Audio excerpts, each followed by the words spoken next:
Start the afternoon session, and so hopefully you're not too sleepy and you're going to be full of energy for this very interesting session.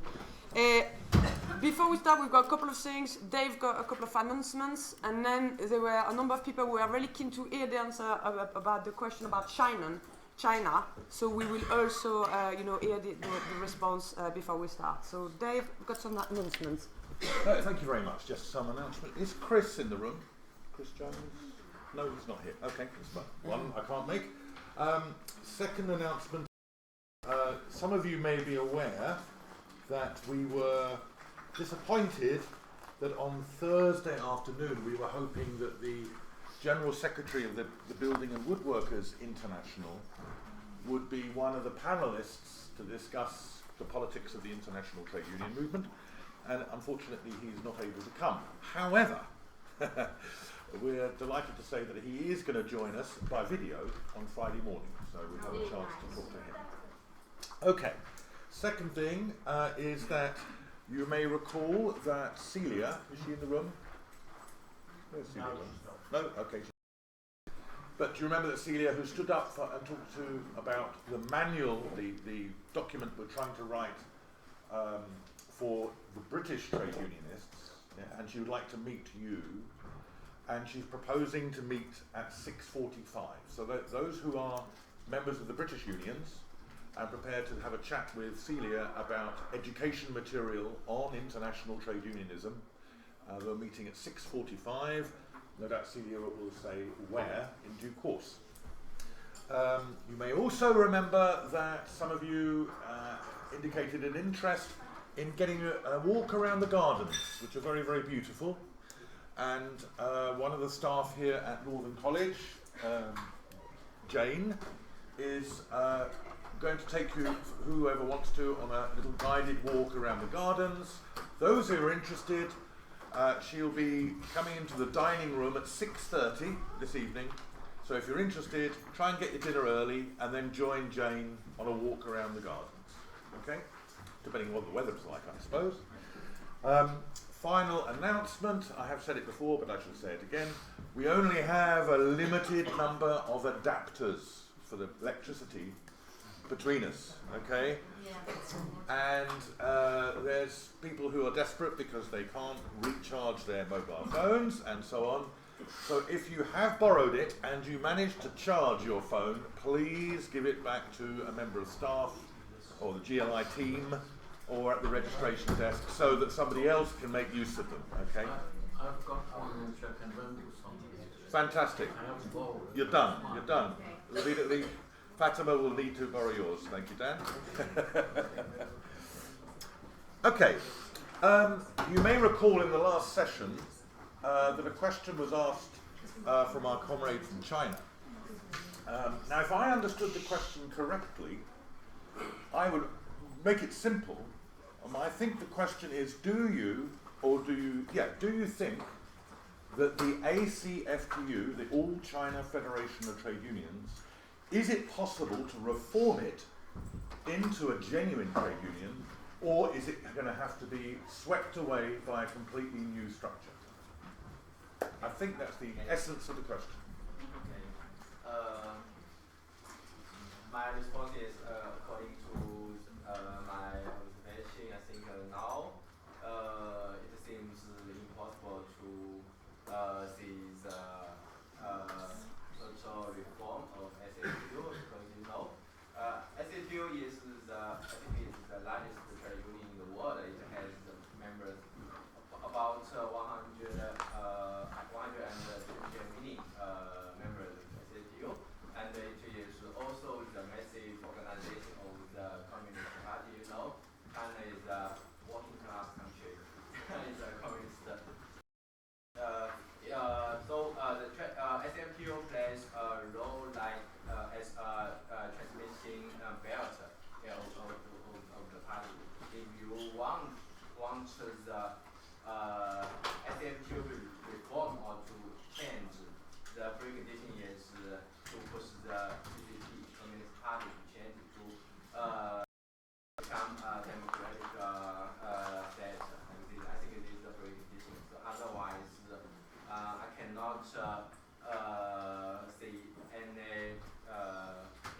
that the SAQ will change, but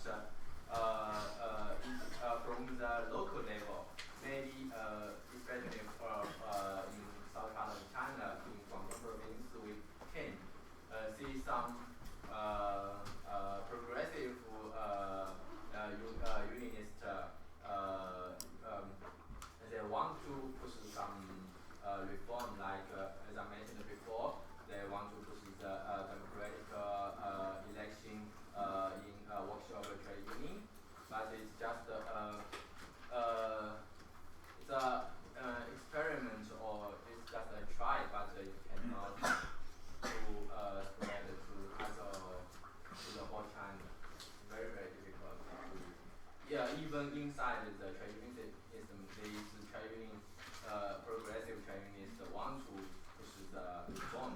For them, it's also a very, very tough work to do this. And unfortunately, as I know, some of these reformists has retired. They're out of the position, so they also can do nothing. Yeah. Okay, thank you very much. This leads to a whole number of questions about the strategy of the international trade union movement towards China. And when we discuss on Thursday with the representatives of the global union federations, I'm sure that's one of the questions that may come up about how we relate as an international movement to the Chinese workers. Anyway, that's enough from me. Back to you, Clara. Thank you.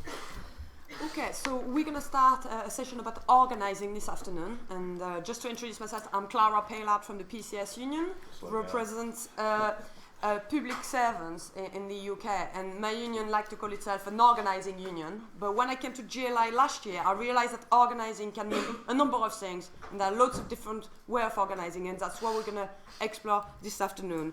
We divided the session into 3 parts. The first one is going to be an introduction. I'll come back to that in a minute. Then we will split up in a discussion group and then come back for further presentation. But before we even start with Dave's overview of organising, we're going to watch a very short film, 3.5 minutes, about Nepal and how the trade union in Nepal are responding to the earthquake. I have to say we won't take questions because of time. I'm going to be a very strict chair this afternoon. But the Nepalese comrades are in the room, and so they will be more than happy to meet with you and to discuss if you've got any question, and I'm sure we can bring it back in the general debate. So we'll watch the film right now.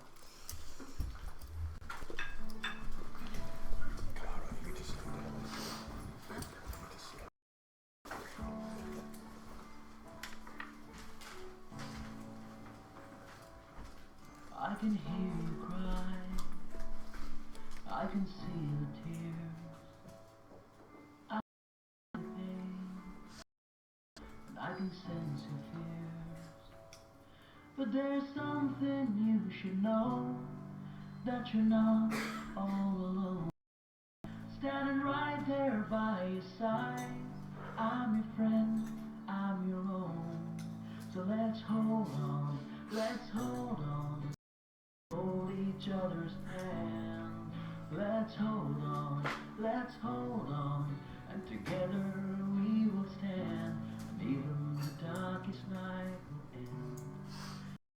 The sun will rise again.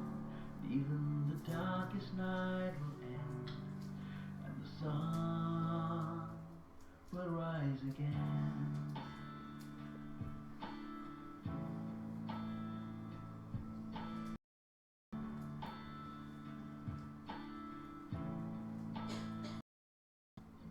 The walls have crumbled down, broken homes, a broken town, innocent lives snatched away, the sound of sorrow all around.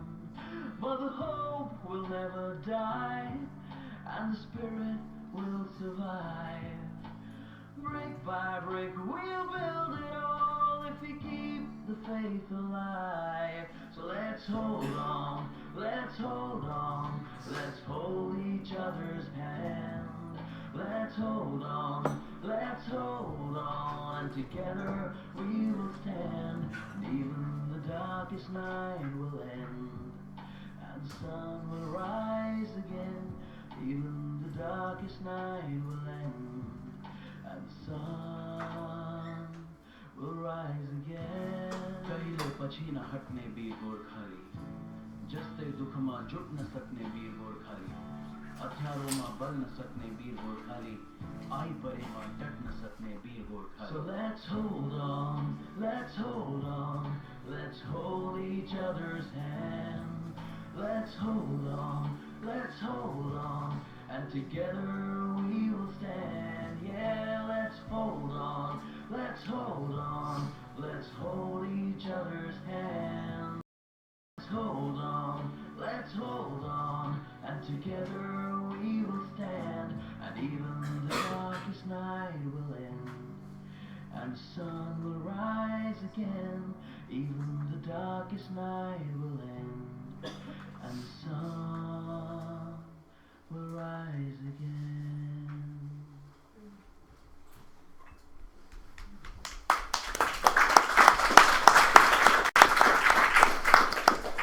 Okay, just to say that most of the global union federations have now set up various forms of funds to support the unions and the workers in Nepal.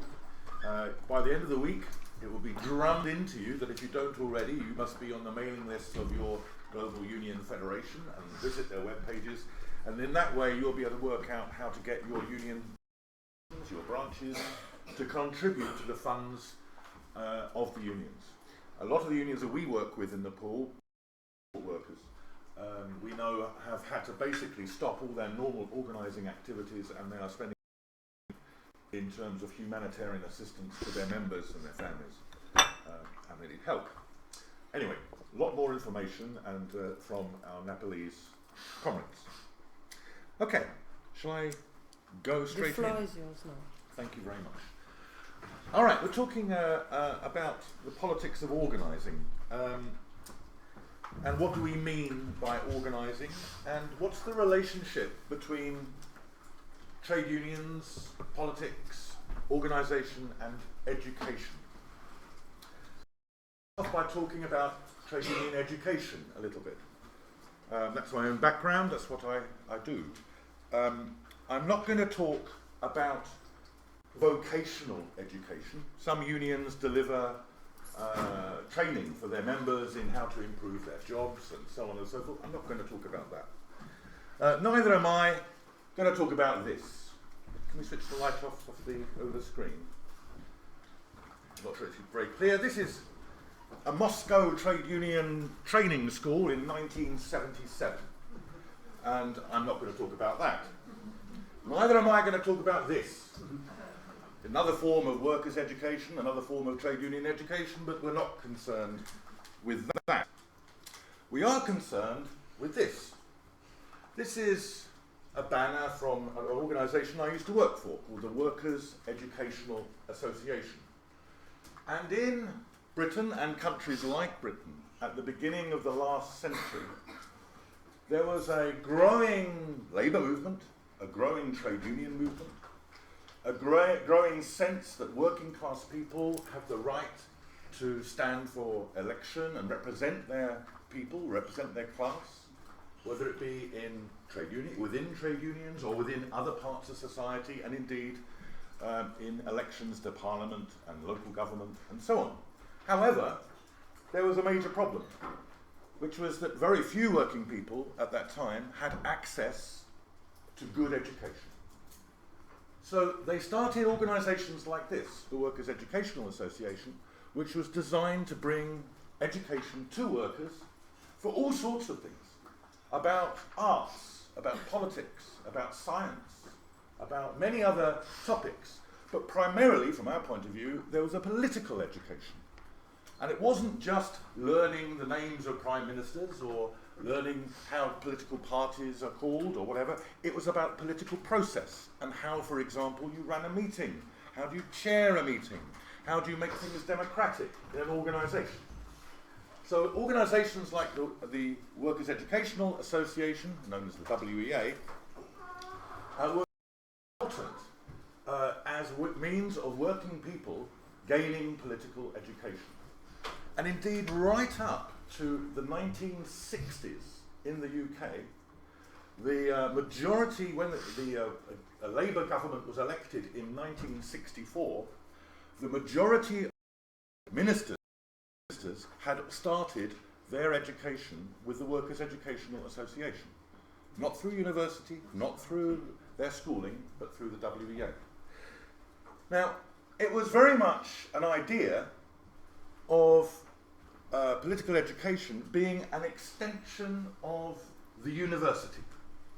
So you'd have tutors, liberals or socialists, who believed, these were university tutors, who believed that it was important to help the working class gain access to education, and they would deliver lectures, very popular lectures, on history, on philosophy, on economics, on politics, and so on and so forth.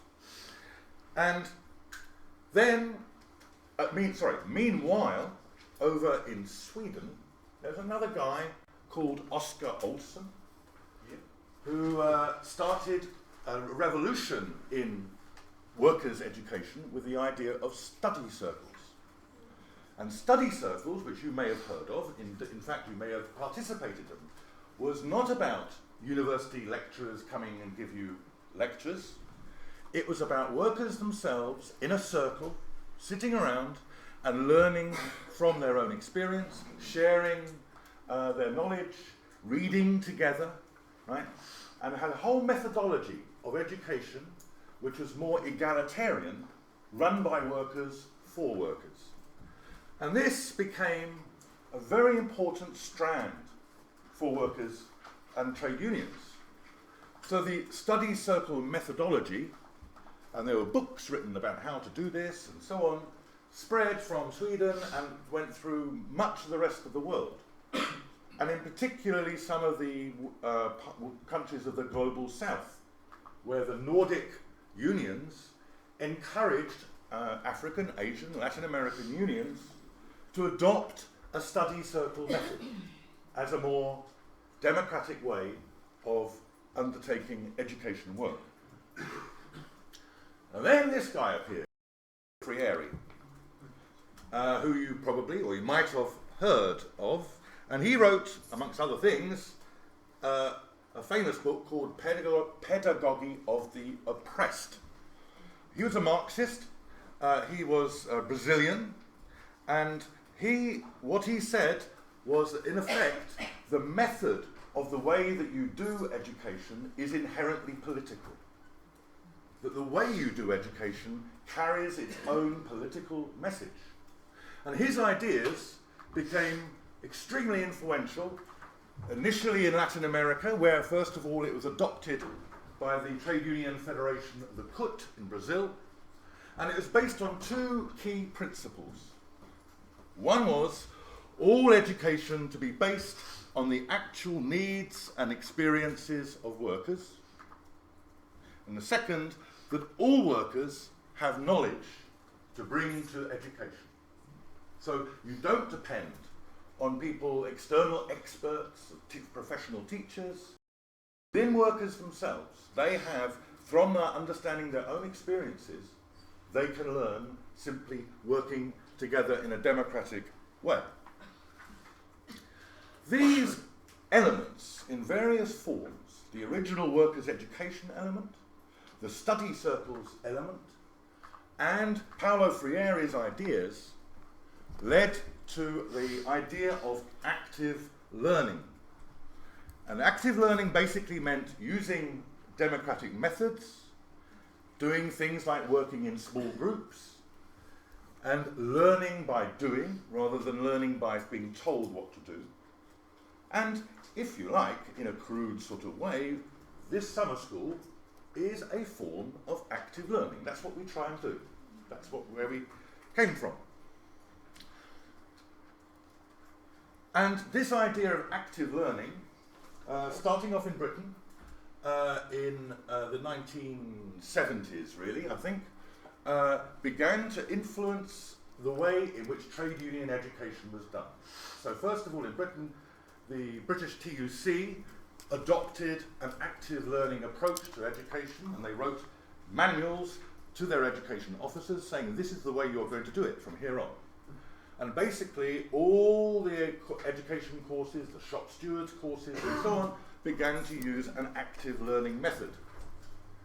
That was then taken on by an organisation that many of you probably have not heard of before, called the Commonwealth Trade Union Council, the CTUC, which was a London-based organisation which was a federation of trade unions within the British Commonwealth. It died out about 10 years ago finally, but it was very active in the 80s in particular and the 90s. When did it finish anyway? Doesn't matter, but particularly in the 80s it was very, very influential because its main work in the Caribbean, in South Asia and in Africa in particular was to develop education programs and to train educators. And they adopted very strongly the active learning methodology and spread that methodology at least through the English-speaking world.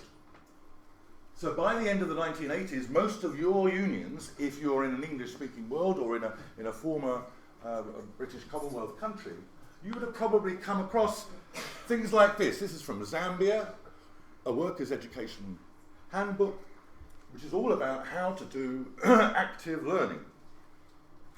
And Kasatu, for example, in South Africa, completely adopted an active learning approach, and so when they were training their shop stewards, they were basically using some of the methodology originally inspired by active learning ideas. By 1993, the active learning approach had been put into officially being the methodology of the trade union movement as expressed by the ILO workers group. And I'll just read this because it's quite interesting. This is the definition of active learning used by the ILO at the time. The active learning approach to trade union training requires that courses should begin by drawing on the experience, skills, knowledge, attitudes and objectives of participants through working collectively. As part of this process, participants are encouraged to apply the results of their coursework to their local and or industrial environment. Okay? So it's linked to the work that they're actually doing. That became the model, effectively, of the international trade union movement, mostly through the global union federations and the ICFTU at the time, now the ITUC, and became the model of actually how do you develop unions. It actually became how do you organise. So the active learning model became the dominant model of how do you organise in the trade union movement. And this is, for example, from the ILO, from a course that was run in East and Southern Africa, Advanced Workers' Education, Trade Union Leadership and Management Development, a Trade Union Trainer's Handbook, which is all about active learning. And there you have, following from that, this is from the IUF, they produced a manual on education for their affiliates. The International Chemical, Energy and Mine Workers, now part of Industrial, they produced a manual for their workers, for their affiliates. PSI, Public Service International, education manuals, and so on. Right? So all of these different global unions produced their own version of an active learning manual to be the basis of organising around the world. Interestingly, all of these were paid for, not by the unions themselves, but by the Dutch TUC, the FNV, who got money from the Dutch government in order to enable the global union federations to develop this work. So it wasn't just the unions who developed the idea of active learning as the core of their strategy, it was also the sympathetic donor organisations that support the unions around the world. And so by the 1990s, this was the idea. This is how you organise through democratic workers' circles, through courses which are run on active learning methodology. Meanwhile, has anybody heard of this guy? Saul Alinsky. And Saul Alinsky was an American community organizer, and he wrote a book called Rules for Radicals. And this was all about that you need to have professional organizers, right? Don't muck about. You've got to get teams of organizers to work in local communities, and these organizers need to be trained how to organize. And he said, the building of many mass power organizations to merge into a national popular power force cannot come without many organizers. Since organizations are created in large part by the organizer, we must find out what creates the organizer. This has been the major problem of my years of organizational experience, the finding of potential organizers and their training. In other words, you cannot build solid organizations unless you have professional teams of trained organizers. Anybody know who this guy is? He was directly influenced by the Saul Alinsky model of organizing, that you based on highly trained teams of professional organizers. And he took that model and he put that into the Democratic Party in the United States, and that's how he won the election, right? And he was absolutely run on a Saul Alinsky methodology. And then this guy comes along. Anybody know who this guy is? He runs a hedge fund now, I believe. Probably does, actually. Does he really? What does he actually? Anyway, no, we'll talk about that later. This guy is called Andy Stern, a sort of notorious figure now, really. But Andy Stern was the president of a big union in the United States called SEIU, the Services Employees International Union. And he recognized that the American trade union movement, much like the British trade union movement, much like the German trade union movement, much like the Australian trade union movement, had a big problem. And basically, this was the problem. Right? This is a graph showing, in the States, the percentage of non-agricultural labour force in trade union membership. So you can see it started off with virtually nothing in 1930. By the 1940s, it was up to 35%. And then, over the years up to 2000, it had just gone down and down and down. And he, like many other trade union leaders in the Western world, dramatic and radical to stop this decline. And to do that, he turned to Saul Alinsky. And he turned to that organising method. So they started producing training manuals, they started having training schools, and they had a strategy based on professional trained organising teams. The strategic targeting of employers and sectors. Now what does that mean? It means if you take the trade union tradition that I was brought up in, it was really every activist, they organise where they are. So if you're in a factory or you're in an office or you're in a community, wherever you are, you just organise where you are. And the union will support you. And that was replaced in this methodology by saying, no, the union at the top level determines where and how strategically to put the resources of the union in targeting specific employers or sectors for organising. So, a very brief example, in my own union, in Unite, some years ago, we recognised that there was a big problem in the meat industry, that meat processing workers were particularly badly treated, that the levels of unionisation was very low, there's a terrible exploitation going on. So the union says, right, we are going to target the meat industry. Moreover, they looked at the meat industry and said, right, actually what we're going to do is target the poultry industry. chickens. And then they said that actually, within that, we're going to target these 3 companies. Right? So then they built this entire plan, recruited organisers to go in and organise in those factories of those 3 companies, because they knew that if they were able to influence those 3 companies, it would have a massive effect on the rest of the sector. So they do a lot of research behind it in terms of understanding the sector, understanding what's going on. That campaigns, organising campaigns, had to be time limited. So you say, right, we're going to start this on January the 1st, and it's going to continue for 18 months, and then we're going to stop. And then it said, we apply leverage, a very important word in the world of organising, which you probably know of, which is that you don't just try and go up to the factory gate and knock on the door and say, we demand the right to form a union. You don't just leaflet the workers and say, why don't you join a union? You find out who owns the factory.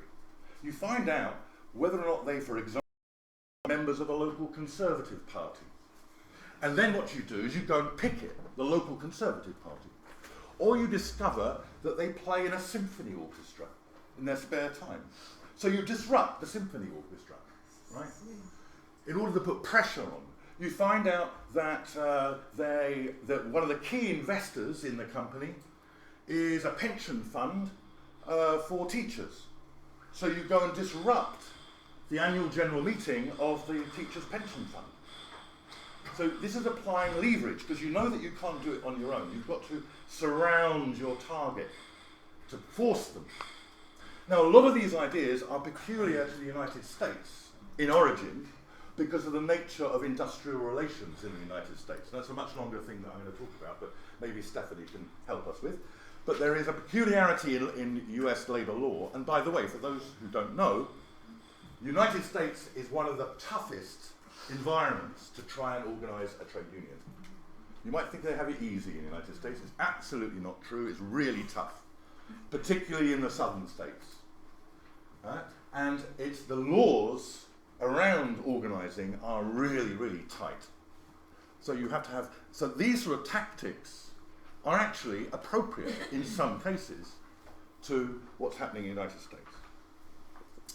You may have seen beginnings of this in your own union. So you had this organising model which was adopted by the SEIU, the Services Employee International Union. From that, they established Organising Academy, first of all in the States, but then the idea started to spread. UK, to Australia, to Denmark.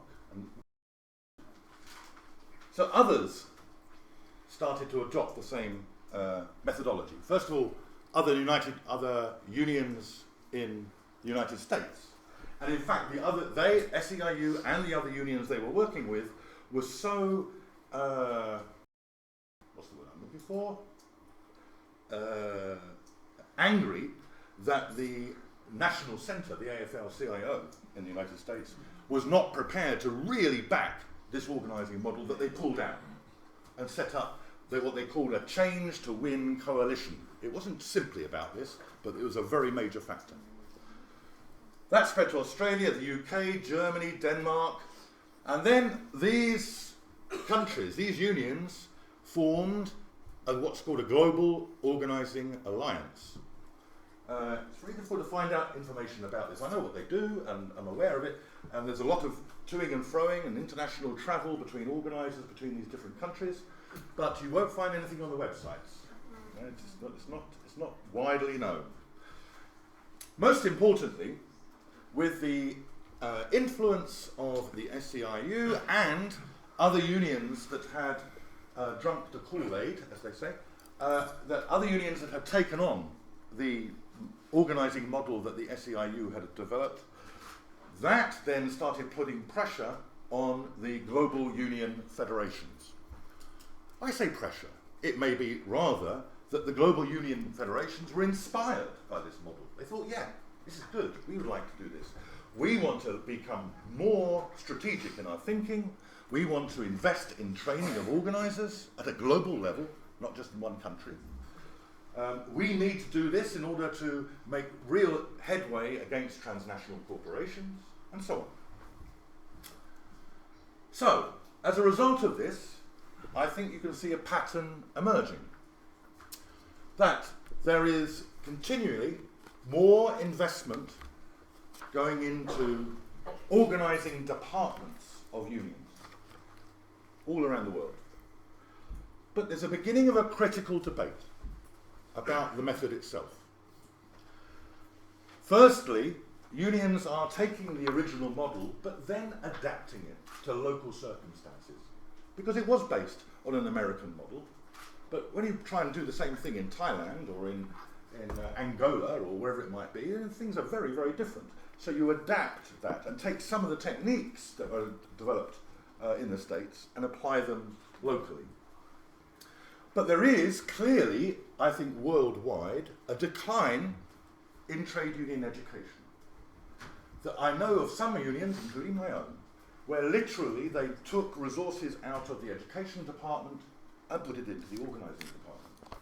So workers and trade union education, to some extent, has been replaced by organiser training. The problem for that is that where's the political education going? Because the training is mostly, and again there are variants of it, but mostly, especially the original core of it, was unpolitical, apolitical I should say, functional. In other words, it was you do this, then you do this, you do that, right? It wasn't based on discussion. This is how you do it, yeah? To train the organisers. So political education was taken out. However, and I think the summer school is an expression of that, that more and more unions are beginning to say, actually, we need political education more and more, alongside good organising techniques. And it's summed up, and so you have got, potentially, a conflict between are you building education for our shop stewards on the ground to have a politically educated activist base, or are you putting it into training of professional organisers? Of course, what you really want to do is do both. And I'm just going to finish with a quote from a friend of ours, friend of GLI's, called Jenny Formby, who is the head of the political department at Unite the Union, my union. And she says, and by the way, she was an absolutely trained SEIU style, by the SEIU, directly actually, organiser. And she was responsible for a lot of the organising activity within our union. But by the time, this is about last year, she said, it is absolutely essential for our stewards and activists to be fully engaged in all aspects of organising, rather than separate organising units. To do this meaningfully, they have to understand why companies do what they do, and how global capital works. If we maintain an insular, reactive approach, we will consistently lose. In other words, she is pleading for the introduction of political education as part of organiser training. Okay, that's as much as I want to say. I don't know if I've run over time. No, you're early. But I wonder if I'd be very interested about your experiences of sort of so-called new organising techniques being introduced to your unions. What has been the impact, and whether or not the education programs that you have, which originally supported the organising activists, whether or not that's suffered. Open the floor. Thank you very much. Well,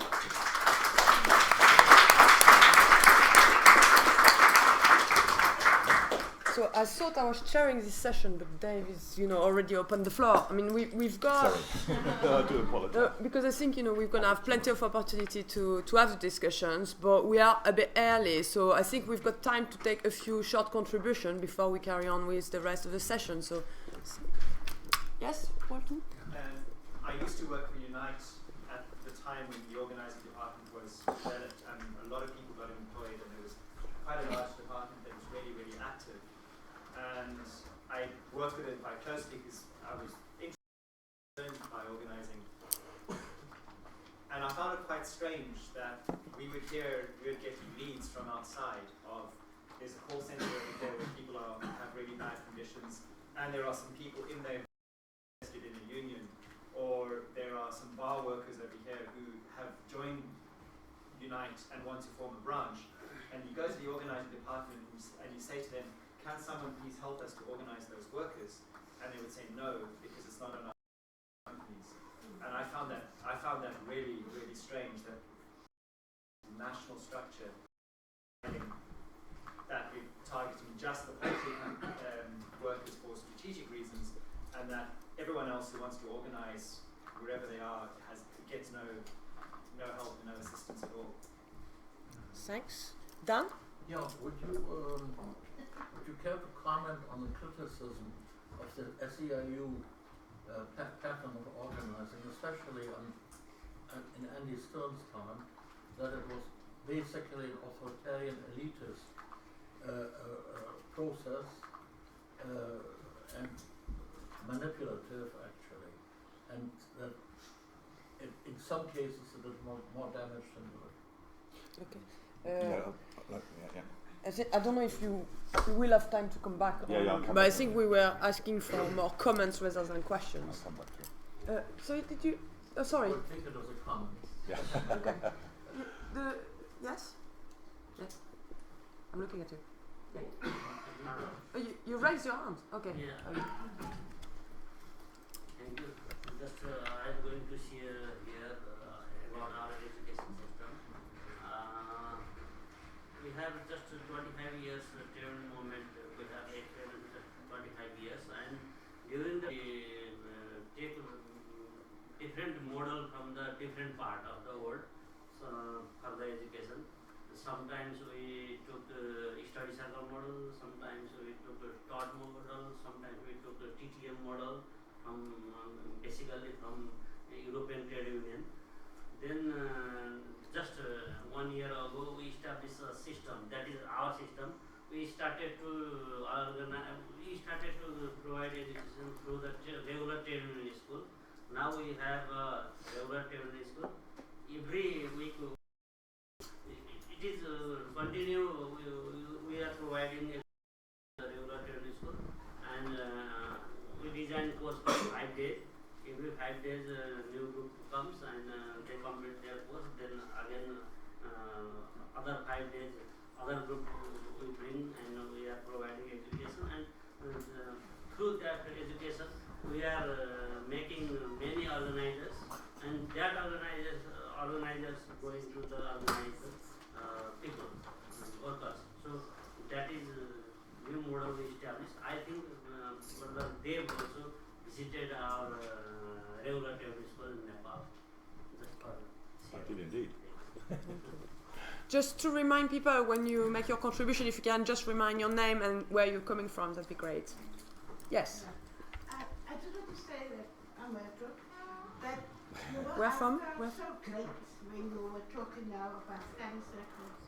And the reason for that is that in South Africa, the domestic workers have started a study circle. The Raven Search have started a study circle with domestic workers.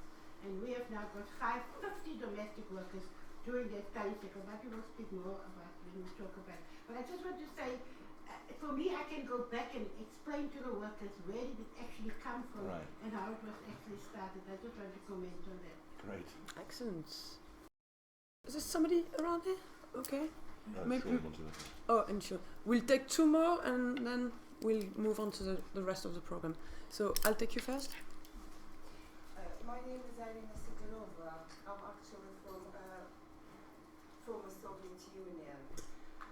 Education is absolutely crucial. I have a degree in labor economics, and I was missed yesterday because previous arrangement. I was a little bit upset. You still guys call capitalism, but we're living on a high level of capitalism. We're living in imperialism. That is for me a little bit a gap, but it can be covered. My understanding, in my diploma, I have 40 subjects related to labor economics, including history, political economy, planning, higher mathematics, psychology, sociology, and so on. And my message, education must be universal. It should be available for different level of understanding. But we cannot stop just with political education. We need to create plan. We need to focus on the quality of life, because I hear people against communism cannot understand what is socialism, but today is quality of life. The 21st century, we need to have an absolutely great connection with the universities, with academic elite, because without that scientific support, we still will be enthusiasts. Thank you. Thank you. Just on the SEIU model, I mean, it also borrowed a lot of concepts from corporate America in particular, market share, the language of the approach, of strategic planning. Basically, that was borrowed from corporations in corporate America, and they thought, kind of, well, if they're being successful with it, why can't the labor movement be successful with a similar approach? There was an essay written about 2 years ago by 2 scholars in Georgetown about organizing in the United States, organizing, and it mentioned the word strategic 53 times in about 15 pages, but it never once mentioned that the Democratic Party goes completely unchallenged in the labor movement, and one of the main reasons why there's a real problem in the labor movement is it's not an doesn't have an independent political voice. It's not easy to just conjure up an independent political voice, but when you continue to throw money at a neoliberal, pro-imperial party, the Democrats, that's a last point on the SEIU. When Occupy Wall Street started, especially given the failures of the organizing model to revive the labor movement in the US, they thought, wow, here's a movement we can support. And they did support it materially, politically. But they also tried to co-opt it. And where did they want to lead it? Back into the Barack Obama re-election campaign. There was an enormous amount of that going on with the SEIU. Just the last point on the active learning. I've been doing labor education for 30 years as well. And I think active learning is a great place to start, you know, to meet workers where they are. But I don't think there's many of us in the room would never have gotten to a sort of level of political understanding of political economy by the active learning method. How many people, for example, read dialectical materialism and got valuable insights? No, but listen, it's serious. How many people studied dialectics in their youth and got an enormous amount of rich analytical concepts from that? And yet, where would you get that in the active learning model, is what I'm saying. So I think there's something about the complete history of the working class, philosophy, science, engagement with other movements, which also is part of the learning, and that comes through the total memory of the working class, not through a teaching method or a learning method. And I think that's what we should be striving to communicate to the next generation, I think. Thanks. I'm really sorry, I forgot you and you were before, so I will take your contributions. I saw one hand go up. Yeah. It's quite embarrassing, as I'm from Sweden. In the 90s, I became educational organizer in my union, and I was my chairman told me it's nothing serious really. You just must have one because of the statutes. So don't do anything. After half a year, I had started. I think it was 30 study circles. And he was quite annoyed really, it took so much time and money. This idea of organizing, professional organizers in Sweden got only one thing. We got professionals, officials in the unions, even on the ground level. And no one else was allowed to come in really. So we forgot education, we forgot we only learned people how to do that. And forgot about politics, as you pointed out. We didn't discuss all these things, and study circles have disappeared. And the Swedish ABF, this is the equivalent of Workers' Studies Association, doesn't exist really. They are leisure studies only. So now the unions realize after 20 years we need political studies. And they don't know how to do it. Exactly. They don't know how to do it. And that's a very big problem. We have political fools, really. There's very good junior people, but don't ask them any political question because they look like a mailbox if you ask them in many cases. And that's a major problem really in Sweden. So it's quite embarrassing really. The study circles is something that is just history at the moment in Sweden at least. Okay, thanks everybody for the contribution, and maybe we give a last round of applause for Dave for the theory.